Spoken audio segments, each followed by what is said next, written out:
Liberation greetings to all and sundry. My dear people of Ambazonia, fellow brave warriors of our liberation movement.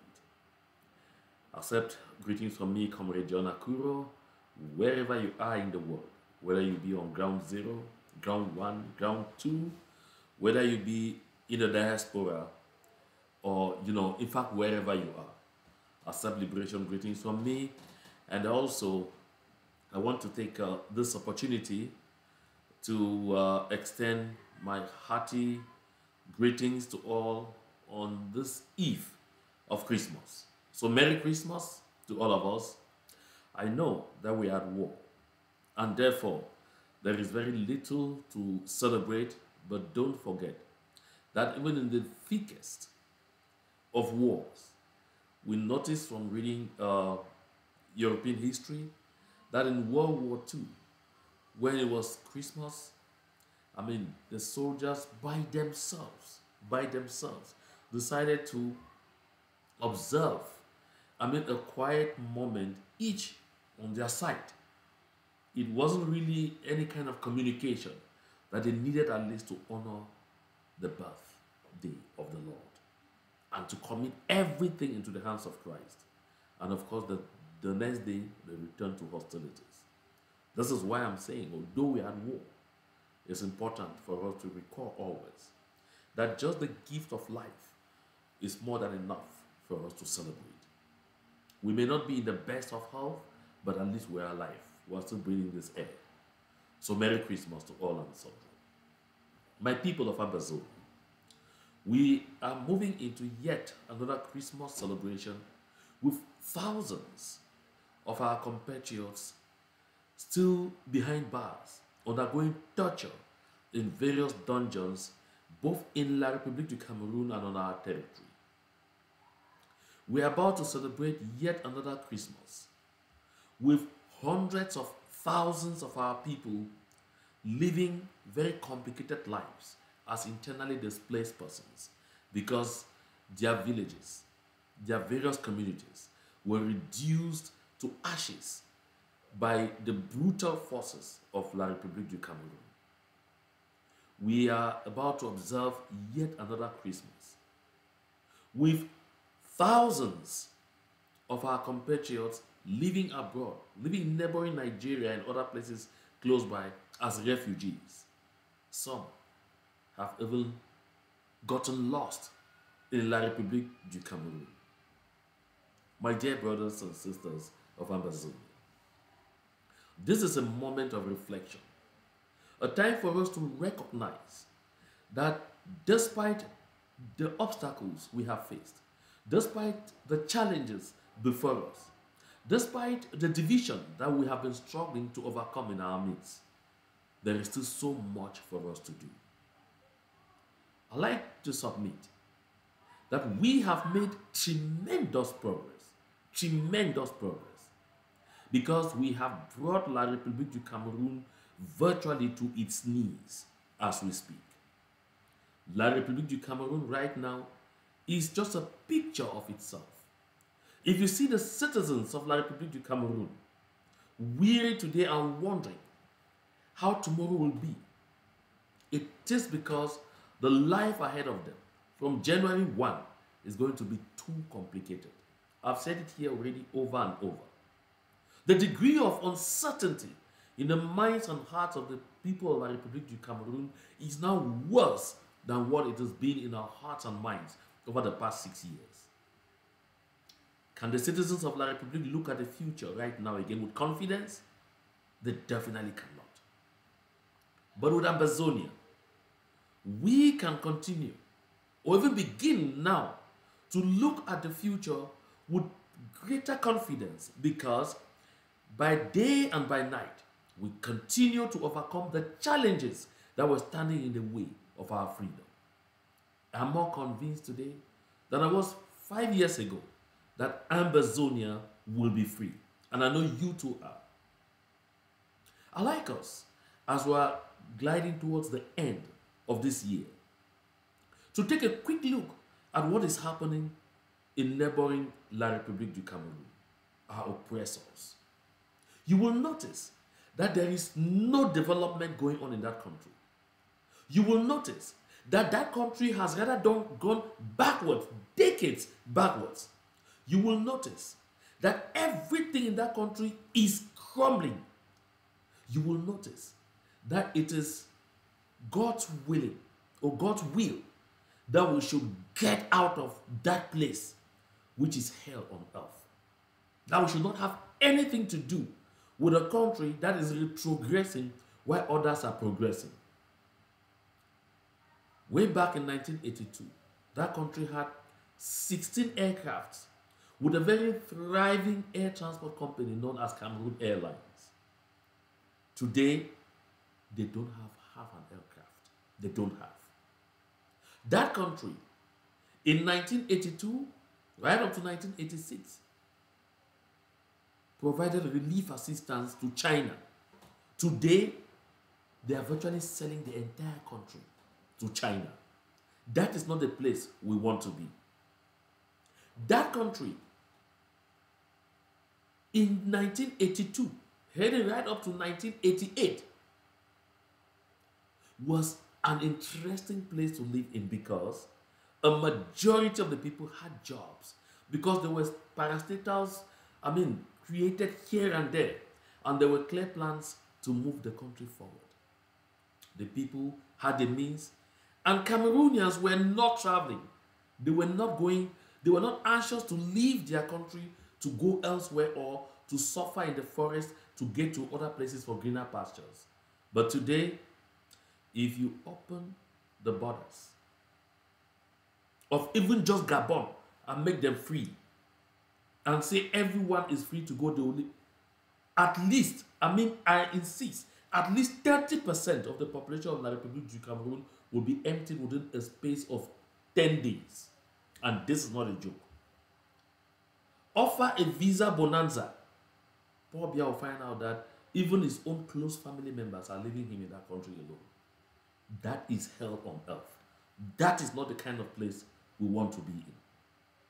My people of Ambazonia, what I said before and sounded it over and over, that La République du Cameroon's inclination had been to divide us constantly so that they are easily able to rule over us. Some people thought it was a joke. That is why that government held close to its chest the information that massive deposits of minerals of all kinds have been found in the northern zone. This is because they wanted to keep pushing that idea that one part of our land is arid and the other one is an oasis. And so for that reason, those who are in the oasis are about to be exploited by those who are in the arid land. That's why they feared to announce to anyone that the level and magnitude of mineral deposits found in the northern zone, especially in the Donga Mantung, Ngokutundia, Bui area, and then a lot of parts of Menchum. They fear that revealing this information will kill their desire to constantly divide and rule us, because it will now be established that every single part of our territory is an oasis. Of course, it's always been. My people of Ambazonia, as I said before, if your windscreen license was 25,000 that you paid and are still paying right up to December 31, from January 15, you're going to be forced to pay 50,000. No country in the world ever simply doubles taxes. I say no country in the world does that. And the people just accept. When you look at the people of La République du Cameroon, these are people who have been thoroughly brainwashed for decades by the kind of education that France authorized to be dished out to them. If there's been any kind of development tending towards even some semblance of democracy or freedom of speech and of expression in that country, it was through the workings of the people of the southern Cameroons. Each time when we rose up to fight for greater freedoms, they mobilized the cowards in La République du Cameroon to get into the streets and express support against what will really be, a better life for each and everyone. Don't forget that even the return to multi-party politics in 1990 was spearheaded by the Southern Cameroons.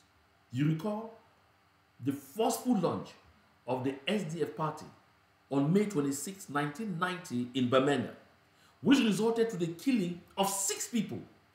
And if you go back down memory's lane, you will realize that while finally in August of 1990, Mr. Paul Biya started authorizing or legalizing opposition political parties, not with the SDF that launched, but with other mushroom parties in La République du Cameroun, like the UNDP and the UDC and others. The citizens of La République du Cameroun were made to descend into the streets in their thousands, often to say non au multipartisme précipité. It took Mr. Paul Biya himself to remind them that you must prepare for eventual competition at a CPDM Congress. And when he landed, that degree of openness, when multipartism was finally approved, you found the same people in the streets praising Paul Biya for bringing multipartism that he opposed and they opposed. You see the kind of culture of the kind of people who have been unevenly yoked with for 60 years. It should indicate to all of us that having any bond, any form of ties with these people will mean we will never ever get development. We will never ever get to that place where countries that are democratic, where democracy is functional, where the respect for human rights is sacrosanct, where the preservation of the dignity of the human person is law. You will never have that in any form of association with La République du Cameroun. Sometimes we have tried to say this struggle is not against the citizens of La République du Cameroun. Of course it is not. But again, we should recall that association with a bunch of people who get too satisfied even in misery is next to calamity. Next to calamity. Yes, because while La République du Cameroun's authorities are weary that something may happen from January, because the cost of living is going to be horribly expensive because of the taxes. You know what happens? The multiplier effect. When they take the cost of windscreen license from 15,000 to 30,000, 25,000 to 50,000, 50,000 to 100,000, those who are paying 100,000 to 200,000. Of course, the net effect is that the cost of transportation will increase. When the cost of transportation increased, it means the cost of transporting goods to the various markets will also increase. My people of Ambazonia, is going to be a horrible, horrible moment over there. This is why we have to remain steadfast, glued to the objective of making sure we send out these people, these intruders from our land, and then settle down to build a country worthy of the calling, to build a country that will be that thriving democracy that we were way back in 1954, installed by our forebears.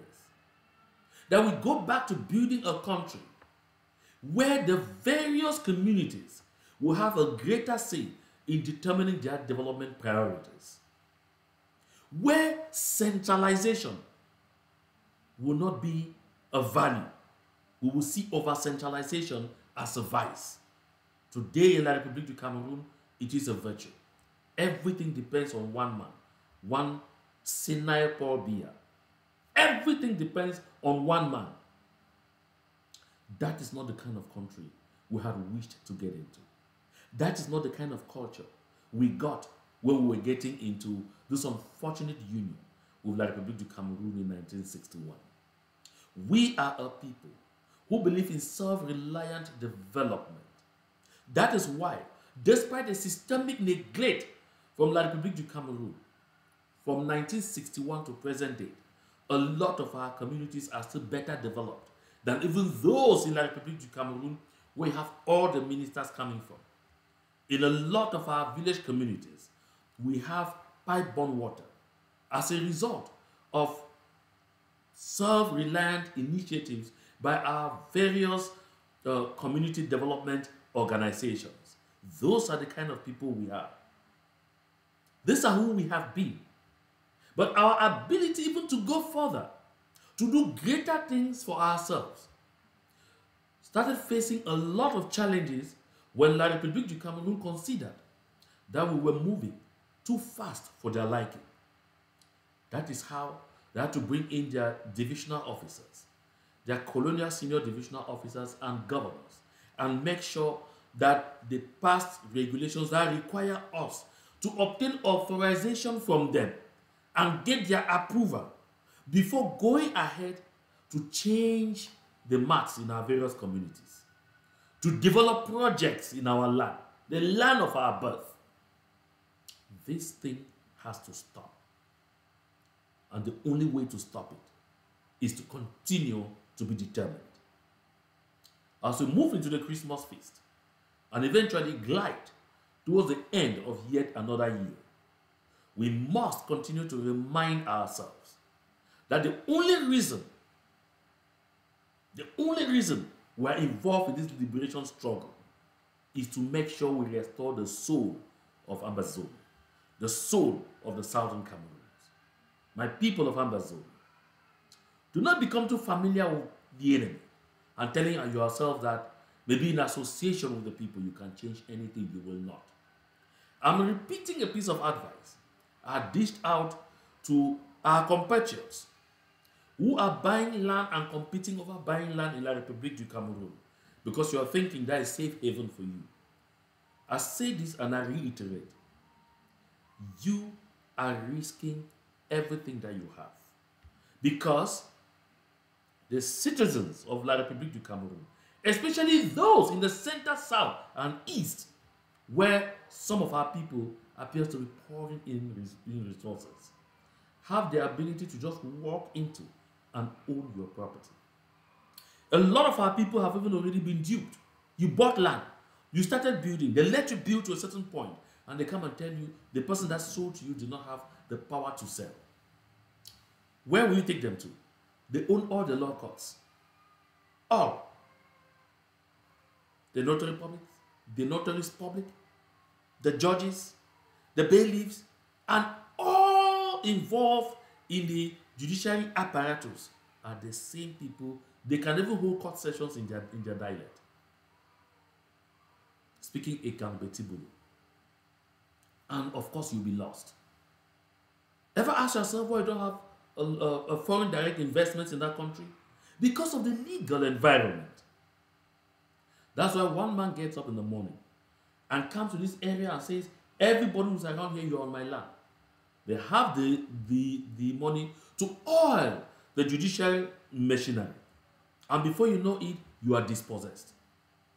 And there's nowhere to turn to. This is why I keep reiterating. Be wise. Be wise. And be wise. Because the calculus will soon change. La République du Cameroon will soon descend into its Armageddon. What they had hidden from the public for so long was exposed in Washington, D.C. The entire world now knows that that country is not governed. The entire world now knows that the true ruler of La République du Cameroon is Chantal Biya Ngongo. The whole world now knows. All those who heard haute instruction and all of those things is bluff. Because we now know that 95% of the time, Paul Biya doesn't even know where he is. I wonder if he even still knows that he is still president. I doubt if he knows that he is even still president. My people of Ambazonia, to imagine a country of millions of people to allow themselves to be ruled by senility should tell you the depths to which we descended when we signed or when we agreed to having any form of association with these people. They are not progressive minds. They have been a drag on our development far too long. It is time for us to turn over a new leaf. There are a lot of things that are going to be happening in the days and weeks ahead. And it will be a defining moment in our liberation movement. Like I said in my previous communication, we will benefit in remaining vigilant.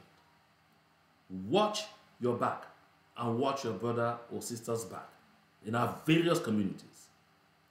Take time off and identify any newcomers and make sure you know who they are, where they are coming from, who they are associating with, and what their motives are. You can do this without necessarily being brutal. You don't have to be brutal.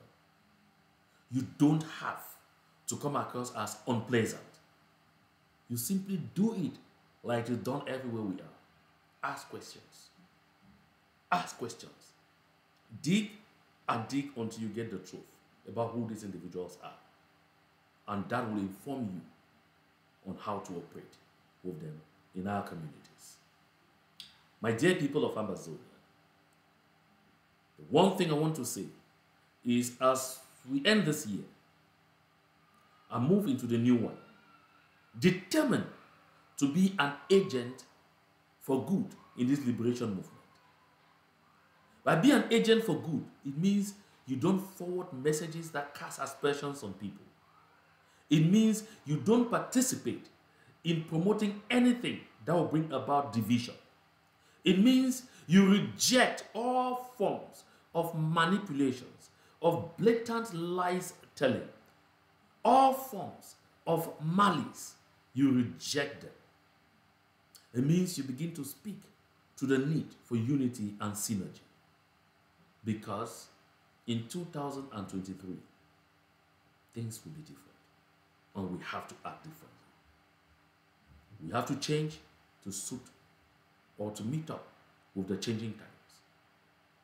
Things may evolve too fast, faster than anyone may think about it. And we risk being caught off guard. So therefore, let us prepare. Because success is when opportunity meets preparation. Let's remain steadfast.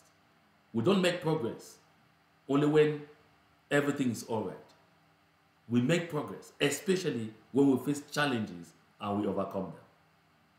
So therefore, once more, Merry Christmas to all and sundry. And we look forward to a new year. To God be the glory.